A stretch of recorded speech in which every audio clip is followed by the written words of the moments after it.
Welcome to part 5 of our series, I'm Working From Home, Now What? Today we're going to talk about malware. We'll go over some of the goals of malware, what malware is trying to do. We'll talk a little about some of the kinds of malware, and then we'll kind of close out by talking about how do you get it and how can we stop it. So first let's talk about what is malware. Malware is malicious software that's often unknowingly put on your computer. Many times you may not know it got put there, or in a lot of cases you may actually be the one that puts it there. You answer yes to a question you shouldn't, you download something you shouldn't, and that installs this software on your computer. Malware is primarily designed to do harm, different levels of harm, and we'll talk about the different types of things malware can do to you. A few interesting facts kind of set the stage. It's estimated that there are about 350,000 new pieces of malware a day. Now, malware changes itself. It's sort of like a regular type of a virus. It'll mutate, it'll change, and so these aren't necessarily all brand new ones. Estimate of about 7 billion malware attacks in 2019. And they estimate there's about 1 billion different types of malware programs out there right now, attacking basically everything. So why do attackers use malware? First of all, it's easily accessible. You actually can go on the internet and buy malware. There are sites that will sell custom malware. You pay them in Bitcoin, and you configure what you want your malware to look like, and you download it, and then you can use it. So people are actually making money selling malware. Now, attackers use malware to gain access to credentials. All throughout this series, we keep talking about credentials, usernames, and passwords. Malware is a tool we can use, attackers can use to gain those credentials. They may be after data. A lot of malware is designed to take data off your computer and send it somewhere. And they may be after money, whether they get that money, again, because of the data they stole. So maybe they managed to get a hold of credit card information, bank account information, or, as we'll see, a new form of malware that has risen in popularity over the last couple of years is something called ransomware, which actually holds your computer for ransom, directly trying to get money from you. So malware is, since it's a piece of software running on your computer, has access to everything on your computer, has access to everything you do on your computer, and can therefore get any piece of information off your computer. Now, there's lots of different types of malware. It's not necessarily real important to know the exact differences between them, but you may hear a lot of these terms being thrown about, and so we want to talk a little bit about some of the subtle differences in these types of malware. First of all, you hear the term virus a lot. And virus really is sort of a generic term. Years ago, we used to just talk about viruses, and then we talked about something called a worm. Virus is something that requires a human to help it propagate, and sort of like what we're talking about today with COVID-19, same type of thing. It requires contact, whereas a worm is something that moves by itself, and there have been a few attacks that are so-called worms. They take advantage of vulnerabilities in a computer system. Those are not nearly as common. The virus type of malware is much more common. First known computer virus was back in 1981. That was actually several years before the IBM PC was even released. The first major worm attack was actually in 1988. I talked about that in our very first series, the Morris worm. And so again, we see these two different types of attacks. Now, if we look at sort of specific types of malware, We have Trojan horses. Turns out about 11% of the malware out there are Trojan horses. We're actually starting to see a lot of these in the mobile apps. And what Trojan horse is, basically it pretends to be a piece of software, a game, screensaver, and it actually does that function. So not only does it pretend to be a piece of software that does a function, it does do that function, but it also does other functions. It will typically, Trojan horses will be used to exfiltrate data off of your computer to send it somewhere else. There's a botnet. Botnets are a case where they've taken over your computer. You may not even know that they've done this. Botnets go after computers. They also go after some of the internet cameras and those types of devices. The goal of a botnet is they want your computer. They'll use that computer then to send out spam email or phishing emails or other types of attacks. There was an instance a couple years ago where internet cameras were part of a botnet, and they shut down part of the internet. So that's a case where what they're trying to steal from you is your computer, not any of your data. Some that aren't quite as harmful. There's something referred to as adware. We don't see as much of that as we used to, but this is where they'll direct you to unwanted ads. You go into your browser, you try to search for things, and it'll always direct you to unwanted ads. There's spyware. Spyware watches what you're doing, often watches the type of activity you do on the internet, keeps track of what you're doing, and then reports that back.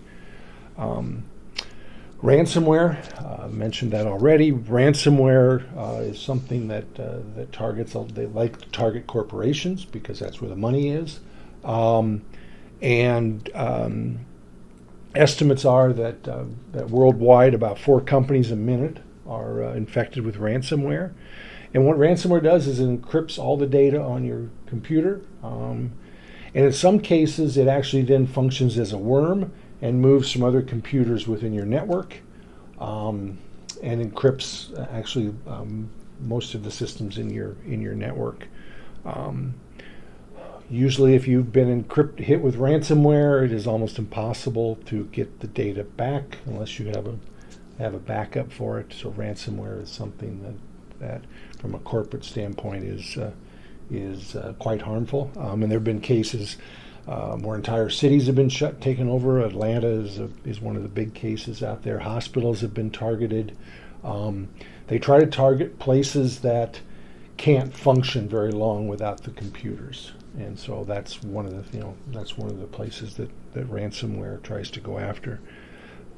Mobile, with all the mobile devices we have out there, we're seeing a lot of attacks against mobile devices through the various apps that you download. Keylogger is sort of a special version of spyware. Keylogger is just the name implies, logs all the keystrokes. And what do you type in your keyboard? You type your username, you type your password. So again, it is trying to gather that information from you on your keyboard. Last one is something they call a rootkit. Rootkit is kind of a technical term, and it's malware designed to take control of your device. Now, the rootkit often is part of the malware that then enables the other types of malware to run. So a rootkit may be the precursor to a botnet being installed, but basically that a rootkit takes over complete control of your computer. So we have all these different types of malware, but let's talk a little bit about how someone gets malware. So let me first talk about the worm. The worm happens because there's a vulnerability in your system. We'll talk under mitigation here in a second, but that's one of the reasons that we are always trying to patch our computers, is to remove those vulnerabilities so these types of attacks like a worm won't happen. If we look at the types of malware where the human is involved, the human plays a role in the malware infection, almost all of it comes from documents and files, whether it be internet downloads from a website. Estimates are that Google indicates that each week they detect about 50 websites that have malware on it, and they're not able to detect all the websites out there, but that's just how many Google's able to detect. So websites get stood up either purposely with malware, or somebody breaks into a website and manages to put malware on that website. Probably the biggest way we get malware is email attachments. We've talked about email already. If we look at email attachments in malware, it's estimated that about half of the malware that comes in via email is through corrupted Office files, Microsoft Word, Microsoft Excel types of files. Removal media. We don't see this attack a lot, but there have been cases where people have left thumb drives laying around. Usually this is an attack against a corporation. They'll leave them in the parking lot, and people will take those thumb drives, plug them into their computer, and their computer's infected. We see pop-ups from websites. You go to a website and a message will pop up and say you need to do this. And sometimes it's a scare tactic. Your computer's been infected. You need to click here to disinfect it and download something. In some cases, it is you need to download this piece of software in order to view this image or look at this data file that you want to look at. And then, as I said, we're seeing a lot through mobile apps, both Apple and Google through their stores. Try very hard to detect and find the malware, but all that software that's written and put on those, put in the Play Store, or put in the Apple Store, are written by people, and so there can be potential malware in that software. So what do we do to stop malware? It seems like kind of a scary thing, malware. Well, first of all, there are antivirus, anti-malware software out there. Lots of different vendors. Some is free, some you pay for. They're pretty much all the same. I tell people that you kind of pick. Your company may have one that you're already using. So your computer that you've taken home from work probably already does have some type of malware type of protection. And that does a good job of protecting us against a lot of the malware out there, but not all of it. Because again, some of this malware is run by the user. The user is tricked into running this software. Patching, again, that's something that again for your corporate computer has probably already been set up to automatically update. That's something you definitely want your home computers to also do, is to automatically update. The updates help keep the worms from attacking your computer. And backups. We've several times talked about backups. And again, that's very critical for things like ransomware. Or sometimes you may get a virus that is so interwoven in your system that the only way to get your system back is for somebody to rebuild the computer. So again, backups are something very critical. A word of advice on the backups, especially when you're starting to deal with something like ransomware. Many people may use a removable hard drive for backup. Those are very inexpensive, do a great job. But I recommend that you leave them unplugged from your computer except during the times you're doing backup, because this ransomware will actually, if your backup drive is connected, will also encrypt the backup drive. So you want to make sure that you're only doing that when you're doing the backup. Be wary of email attachments. We talked about that in part 3 of the series. And again, use the web with caution. We talked about that in part 4 of the series. So in closing, some tips to keep in mind. And we've said this a couple times. When in doubt, don't do it. We've said over and over again, if somebody were to walk up to you in the street and say, hey, would you do this? Stranger walks up and says, do this, and you're going, no, I wouldn't do that. Well, that's the same thing on the computer. If this strange website asks you to do something, strange email asks you to do something, would you do that if a stranger walked up? If you don't know where it came from, don't open it. In some cases, our virus software will protect us, but in other cases, it may not. A big one is read the messages and alerts that come from your computer. So you'll click on something, and a little pop-up will come up and say, are you sure you want to do this?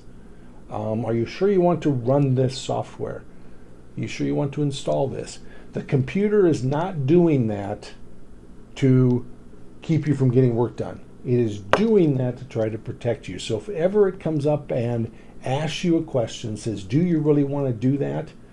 That's an indication to think about it, to think about what that computer is asking you to do, because it is there to give you a warning. Back up your files. And again, as we talked about, keep others off your work computer. This idea, again, of separating your work computer from the other computers. And again, look at making sure your other computers also have some type of antivirus, anti-malware software. So stay tuned for part 6 of our series, Cybersecurity Working from Home. We're going to talk a little more about some more general topics, a whole set of various topics on how to stay safe. Again, this series is produced with support from Iowa State University, Des Moines Area Community College, Iowa Cyber Hub, and is distributed under the Creative Commons license. Thank you for listening.